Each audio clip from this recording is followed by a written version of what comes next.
जनवाणी माता की जय। परम पूज्य गणाधिपति गणधराचार्य श्री कुंतु सागर जी गुरुदेव की जय। परम पूज्य प्रज्ञाशरण आचार्य गुरु सर देवनंदी जी गुरुदेव की जय।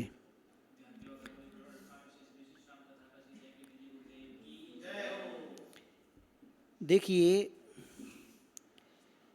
कि अहि क्षेत्र नाम के नगर में अवनीपाल नाम का राजा राज्य करता था और उनके यहाँ पर वेद वेदांगों को जानने वाले 500 ब्राह्मण विद्वान थे और उन्हें अपने ज्ञान पर बहुत ही वो था कि हमारे जैसे कोई ज्ञानी, हमारे जैसे कोई पंडित या हमारे जैसे कोई जानने वाले इस संसार में नहीं हैं। उन्हीं में एक पात्र केसरी थे जो कि उन विद्वानों में सब में अग्रणी थे और वह लोग सुबह शाम की उनकी जो संध्या वंदनादि क्रियाएं होती थी वे सभी क्रियाएं करते थे और राजा के लिए प्रिय थे और राजा के बड़े अच्छे सहयोगी थे। वहाँ से वो राजसभा में आते जाते, अपने घर आते जाते रास्ते में पार्श्वनाथ भगवान के जिनालय का भी दर्शन कर लेते थे। एक दिन एक चारित्र भूषण मुनिराज वहाँ पर संध्या काल में देवागम स्तोत्र पढ़ रहे थे। उस देवागम स्तोत्र को सुनकर के पात्र केसरी ने सोचा ये क्या है और बड़े गौर से सुना और उन मुनिराज से पूछा कि ये आपने जो पढ़ा है ये क्या है, ये मुझे एक बार और पढ़ के सुनाइए। तो वो चारित्रभूषण मुनिराज ने उन्हें पढ़ के एक बार और सुनाया।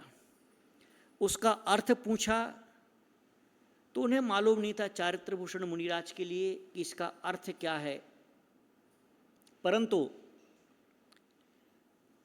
पात्र केसरी ने उस स्तोत्र को सुनकर के याद कर लिया।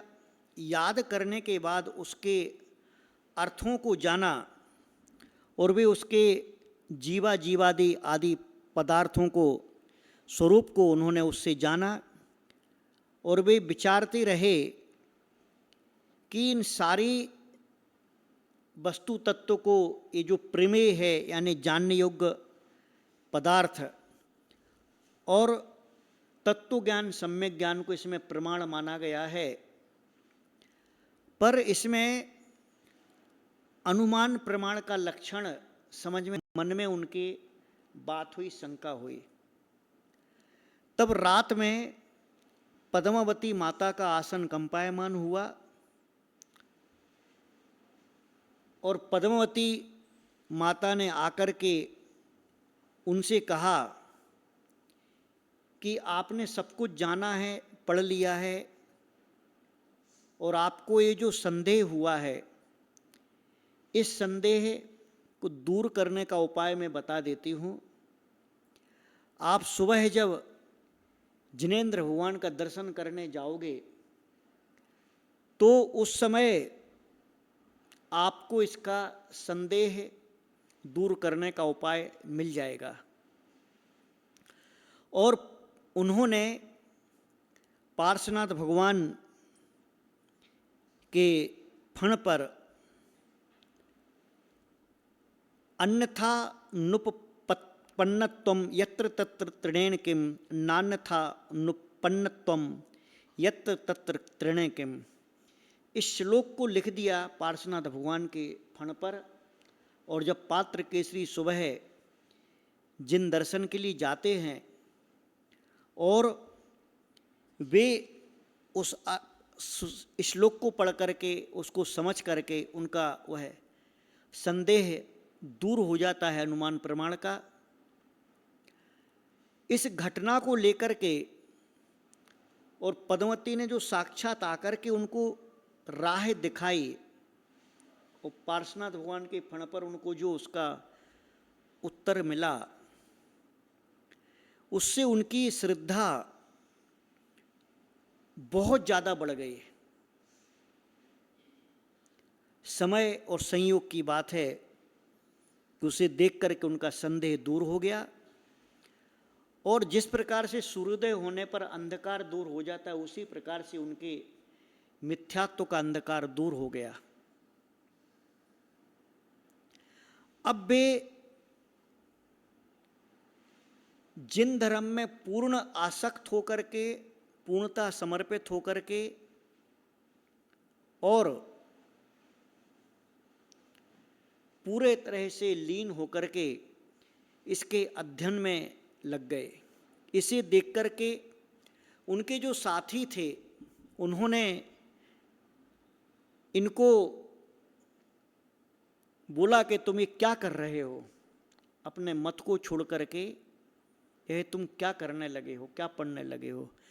तब उन्होंने बताया कि इस लोक में और परलोक में कल्याण करने वाला सिर्फ यह जैन धर्म और जैन धर्म के सिद्धांत हैं, अतः मैंने इस जैन शासन को स्वीकार कर लिया है।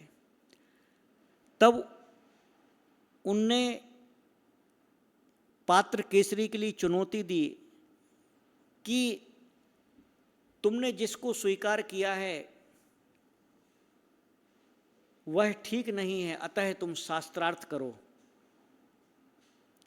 राजसभा में शास्त्रार्थ होता है और शास्त्रार्थ में पात्र केसरी विजय होते हैं।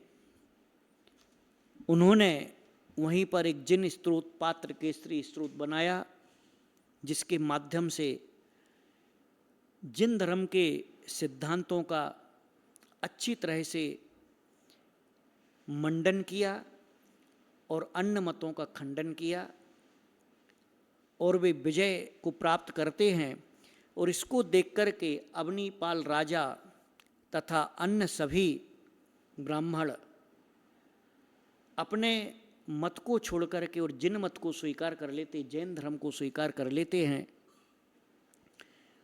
तो इस प्रकार से पात्र केसरी ने सम्यक दर्शन को प्राप्त करने के बाद, जिन शासन की जिन श्रद्धा को प्राप्त करने के बाद में इस स्वर्ग और मोक्ष को देने वाले पवित्र जिन धर्म के लिए बाकी सभी लोगों में श्रद्धा और समर्पण उत्पन्न करवा दिया। यह बहुत बड़ा कार्य होता है। किसी के जीवन से मिथ्यात्व या मिथ्या मत दूर हो जाए और जिनेंद्र भगवान का उपदेश उसके जीवन में श्रद्धा के रूप में परिणत हो जाए। तो उन्होंने जिस प्रकार का कार्य किया, जिसके माध्यम से पात्र केसरी अपने जीवन में उन्होंने सम्यक दर्शन के माध्यम से स्वयं का भी अपना उद्धार किया, और इसके ही साथ में उन्होंने अन्य सभी ब्राह्मण पंडितों का उद्धार किया, और सभी के लिए जैन शासन की प्रभावना की सम्यक दर्शन निश्चित रूप से कल्याणकारी हितकारी होता है। यह पात्र केसरी जी ने स्वयं प्रकट किया। जैन शासन और जैन धर्म की इसी प्रकार से विजय होती रहे, यही मंगल भावना, यही मंगल प्रार्थना। बोली पंच परमिष्ठी भगवान की।